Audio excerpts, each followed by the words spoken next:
सद्बुद्धि, सन्मार्ग और कार्य का संकल्प देना, अडिग रहे विश्वास तुम पर, ऐसा अंतः कर देना।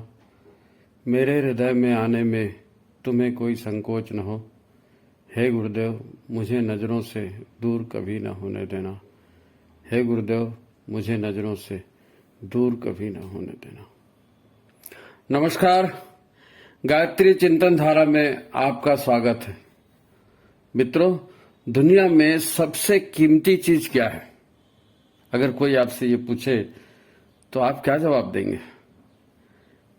हैं? दुनिया में एक अच्छा व्यक्ति सबसे अनमोल होता है।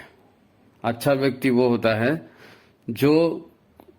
जिसके पास सब लोग जाना चाहते हैं, जिसके नाम सुनते ही सबको ऐसा लगता है कि हाँ, ये व्यक्ति हमारे पास होना चाहिए, है ना। लोग पैसा बटोरते हैं, साधन बटोरते हैं, वो बुरा नहीं है, लेकिन अच्छा व्यक्ति बनाया जाए और हम स्वयं अच्छे व्यक्ति बने तो इसका कोई तोड़ नहीं है। इससे बेहतर कुछ हो नहीं सकता। आपके पास सब कुछ हो और आपके पास अगर साथी अच्छे नहीं है, आपके पास परिवार अच्छा नहीं है, तो आपका जीवन नरक हो जाएगा। मुझको एक कविता याद आ रही है, बहुत पहले लिखी थी। मात्र साधनों सुविधाओं से कोई भी लक्ष्य नहीं मिल सकता। मात्र साधनों सुविधाओं से कोई भी लक्ष्य नहीं मिल सकता। आदमी ही जब ठीक नहीं है, कुछ भी ठीक नहीं हो सकता। आदमी ही जब ठीक नहीं है, कुछ भी ठीक नहीं हो सकता। योजनाएं तो बहुत सी हैं, पहले भी खूब बनाई हैं। लोगों को बतला समझाकर कस्में भी खूब खिलाई हैं। योजनाएं तो बहुत सी है, पहले भी खूब बनाई है। लोगों को बतला समझाकर कस्में भी खूब खिलाई हैं। पर देखो, जहां पर एक भी व्यक्ति तन के खड़ा हो जाएगा, सबके हित में काम करेगा, उनका अपना हो जाएगा, तो वही काम शुरू भी होगा और निश्चित मंजिल तक जाएगा। तो उस व्यक्ति को ढूंढो पहले जो ऐसा पुरुषार्थ करेगा, वरना तुम्हारी योजनाओं का कुछ भी अंजाम नहीं होगा। और आदमी ही जब ठीक नहीं है, कुछ भी ठीक नहीं होगा। आदमी ही जब ठीक नहीं है, कुछ भी ठीक नहीं होगा। एक आदमी हो जाए। गुरुदेव भी एक अकेले थे और उन्होंने इतना बड़ा युग निर्माण मिशन खड़ा कर दिया। स्वामी विवेकानंद ने इतना बड़ा संस्थान खड़ा कर दिया। डॉक्टर हेडगेवार ने इतना बड़ा। एक व्यक्ति आता है, शंकराचार्य जी आए, एक व्यक्ति आए, बुद्ध एक व्यक्ति आए, महावीर एक व्यक्ति आए, और उन्होंने कितना बड़ा काम कर दिया। वो किसी की सहायता मांगते नहीं हुए। कोई अगर मगर वाली बात नहीं थी कि ऐसा होगा तो हम ऐसा करेंगे, उन्होंने तो ऐसा नहीं किया, उन्होंने नहीं, ऐसा कुछ नहीं। जो करने वाला होता है, जिसके अंतर में प्रेरणा होती है और जो वाकई कुछ करना चाहता है, तो वो करना शुरू कर देता है और उसका रिजल्ट भी अच्छा निकलता है। आज आपको एक बात, ये कहानी और ये कविता और ये इसलिए कह रहे हैं कि आज हम आपको एक सत्य कथा बता रहे हैं। सत्य कथा। युग निर्माण मिशन बहुत बड़ा है और इसमें बहुत सारे लोग काम करते हैं, उनका अपना अपना अनुभव है। कई लोग पुराने हैं, बैठ गए हैं, निराश हैं, काम नहीं होता। नए नए लोग आए हैं, सुनते नहीं है, ये नहीं होता, वो अनुशासनहीनता है, ऐसा वैसा, वो जो भी संगठन में होता रहता भूत है। लेकिन ऐसा कुंठित होकर के रहने से काम कैसे चलेगा? ऐसा कुंठित होकर रहने से काम कैसे चलेगा? लोग कहते हैं कि तुम दुनिया को मत देखो, अपना करो, कुछ तो करो, है ना, एक अकेले चलो। लेकिन एक अकेले चले कैसे?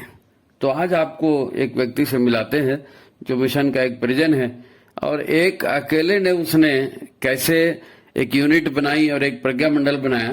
तो ये बड़ी प्रेरक कहानी है, इसको आप सुनिए। अपने यहाँ राजधानी रायपुर में एक कॉलोनी है। उस कॉलोनी में कोई 101 मकान होंगे। वहां अपने एक परिजन रहते हैं। उन्होंने नाम नहीं लेने की बात कही है, तो ठीक है, उनका नाम नहीं लेते, कोई भी नाम रख लीजिए आप, है ना। तो वो परिजन है। अब वो उस पूरे 100 जो भी मकान है, 100-125 उसके आसपास, वही एक गायत्री परिजन है। अब वहां पर बहुत सारे कार्यक्रम होते हैं, सोसाइटी बनी है, तो गरबा होता है, गणेश रखते हैं और भी 15 अगस्त 26 जनवरी के, जन्माष्टमी के ऐसे कार्यक्रम करते हैं लोग बाग। लेकिन जैसा कि सब जगह होता है, वहां पर भी कार्यक्रम हुआ, वो धार्मिक कार्यक्रम हो, कुछ भी हो, वो भंडारा होना है। और भंडारा मतलब वही पूड़ी और सब्जी और खीर और हलवा और ये सब बना के, और कोई भी त्योहार हो बस एक ही चीज होती, तो उनको अच्छा नहीं लगता था। लेकिन अब अकेले क्या करें, तो एक बार कॉलोनी के लोगों ने उनको गणेश के लिए बुलाया कि हम गणेश जी की स्थापना कर रहे हैं और आप उसको स्थापित करा दीजिए और 10 दिन पूजा पाठ देखिए। तो पहले भी वो कॉलोनी में पूजा पाठ करा चुके थे, उनका अनुभव अच्छा नहीं था, क्योंकि उन्होंने देखा था कि लोग आते जरूर हैं गणेश के पास में, लेकिन न गणेश का ग नहीं मालूम उनको, यानी सीधी सादी वो पान चढ़े, फूल चढ़े, मेवा चढ़े, वो आरती वो भी उनको गाते नहीं आता।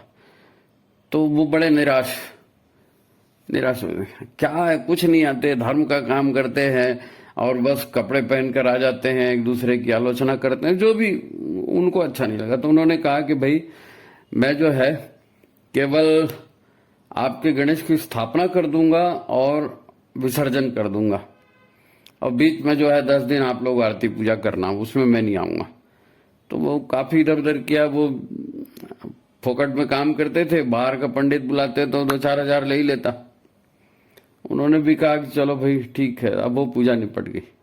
अब पंडित जी ने अपने गायत्री परिजन है, वो कहीं भी जाते हैं तो वर्णन विश्लेषण करते हैं, और उन्होंने एक दिन गणेश में ऐसे ही कह दिया कि भाई आप लोग पूजा पाठ के लिए आते हैं, कम से कम आरती सीख करके आइए, आरती निकालिए, नेट में आरती मिल जाती है, सब लोग कम से कम आरती तो बोलिए। बात आई गई हो गई। उसके बाद में नवरात्रि का कार्यक्रम आया, तो नवरात्रि में भी अब वो कन्या भोज तो सब जगह कराते हैं, सभी लोग कराते हैं, कोई अनुष्ठान करे ना करे, वो सप्तमी अष्टमी को उपास है या देवी मंदिर में जाना और वो चुन्नी चढ़ाना और झंडे लगाना और जो भी वो सामूहिक होता है। लेकिन जो गायत्री परिवार की जो साधना की प्रक्रिया है या नवरात्रि में जो साधना किया जाता है उससे अछूते, वहां पर ऐसा कोई कार्यक्रम होता नहीं था। अब इन्होंने कहा भाई कुछ होना चाहिए, तो बोले क्या करें। तो पंडित जी जो है वो अपने परिजन है, तो खिचड़ी विचड़ी बनाते हैं, अमृतासन, उनको बड़ा अच्छा लगता था। तो उन्होंने कहा पंडित जी नवरात्रि में एक दिन खिचड़ी बनाओ। तो फिर उन्होंने कहा भाई खिचड़ी क्यों बनाना, हवन भी करो, नवरात्रि में हवन भी होना चाहिए। अब नवरात्रि में हवन हुआ और यही सारी चाबी निकली, कहानी पूरी। यानी जो प्रज्ञा मंडल की एक नींव पड़ गई और लोग उसमें आकर्षित हो गए और लोग उनके साथ जुड़े और जिस धर्म कर्म पर वो ध्यान ही नहीं देते थे उसमें जुड़ गए। तो ये नवरात्रि वाले कार्यक्रम में बड़ा जबरदस्त काम हुआ। पंडित जी के दिमाग में खुन्नस तो थी, तो यज्ञ कराते समय उन्होंने गायत्री का वर्णन किया, गायत्री यज्ञ का, और बताया कि भाई किस प्रकार से परमात्मा की ऊर्जा से जो है और आदि शक्ति का जन्म हुआ, आदि शक्ति से त्रिगुणात्मक प्रकृति बनी, है ना, आदि शक्ति त्रिगुणात्मक प्रकृति 17 स्तंभ। तो उन्होंने दुर्गा, लक्ष्मी, सरस्वती उसका नाम लेकर के वो वर्णन करा।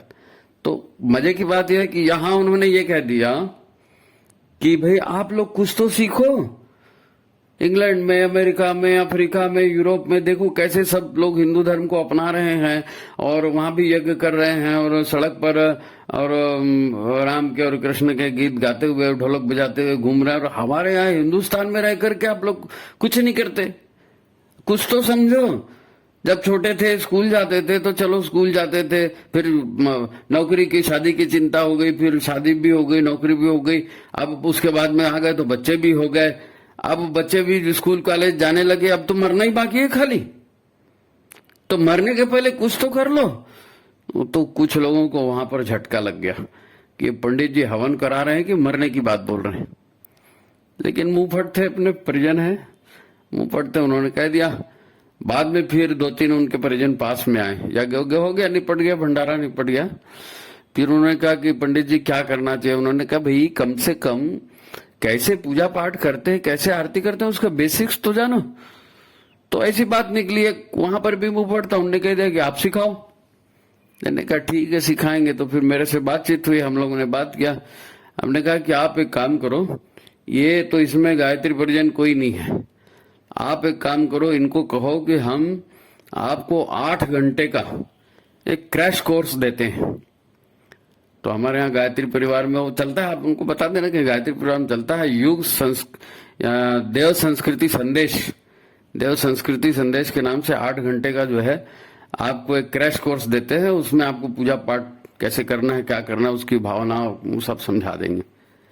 बात तय हो गई, 2-3 लोग आ गया है, तो उन लोगों ने और दूसरों कहा, और पंडित जी का इंप्रेशन अच्छा था और लोग भी माने, और करते करते 13-14 लोग हो गए। अब 8 घंटे का कोर्स कह तो दिए थे, 2 घंटे महिलाएं थी और जो घर में रहती थी उनके लिए तो 3 से 5 का समय दे दिए, जो ड्यूटी वाले थे उनको फिर रात को 8 से 10 का दिए।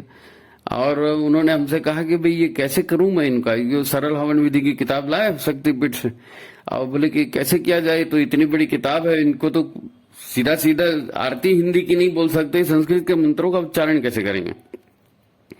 हमने कहा कि भाई एक काम करते हैं, हम वर्णन विश्लेषण जो है वो उसके लिए अपन एक बना देते हैं वीडियो। तो 4 वीडियो उनके लिए बनाए, तो इसके लिंक दे देंगे इसी उद्बोधन में, इसी एपिसोड में वो चारों के लिंक भी दे दूंगा। तो वो 4 एपिसोड बनाए ताकि उनको वर्णन विश्लेषण बेसिक चीज समझ में आ जाए कि पूजा पाठ होता क्या है। बाकी मंत्रों का अभ्यास जो है इन्होंने डपट के कराया। तो सबसे ज्यादा तो षटकर्म में ही समय लगा, फिर षटकर्म हुआ और फिर सर्वदेव आह्वान हुआ, गुरु गायत्री का आह्वान, और फिर सर्वदेव नमस्कार, षोडशोपचार पूजन, स्वस्ति वाचन वगैरह ये सारा हो गया। यज्ञ की बस अग्निस्थापन वाले तक आए, वहां तक। उसके बाद में मेरे को बोला यार कैसे करेंगे, मैंने कहा एक काम करो, ये यज्ञ वाला जो है चैप्टर बाद के लिए छोड़ दो, इसी पर कंसंट्रेट करो और यहाँ करो। तो उन्होंने वो कर दिया। और मजेदार बात यह है जिसके लिए आपको इतने देर से इंतजार करना पड़ा, वो ये है कि ये 14 लोग आए, 14 लोगों ने न केवल वो मंत्रों को सीखा बल्कि भाव विभोर हो गए। और अब वो ये कह रहे हैं कि दिवाली हो जाए इसके बाद पंडित जी हम वो यज्ञ भी सीखेंगे। मैंने मेरे पास बात हुई तो मैंने उनको कहा, उनको बोलो कि नया साल आएगा 1 जनवरी को, तो हम आप लोगों से जो नए पंडित बने हैं, ये मंत्रोच्चार सीख रहे हैं, ये पुरोहित बनेंगे और फिर हम नए साल के उपलक्ष्य में विश्व कल्याण के लिए यहाँ 3 कुंड का हवन करेंगे। और भारी जोश सब में भारी जोश, नए तैयार 14 परिजन तैयार हो गए। और कहते ही कहते, देखते ही देखते, तो अब वो हमारे परिजन है, पंडित जी है, दमदारी से वो खड़े हो गए। और मिलनसार भी है, थोड़ा सा रटपट स्वभाव है, लेकिन अच्छा है, सब किसी को बुरा नहीं करते, सब लोग उनका सम्मान भी करते हैं। तो आज उस कॉलोनी में 14 पुरोहित तैयार हो गए, 14 पुरोहित तैयार हो गए।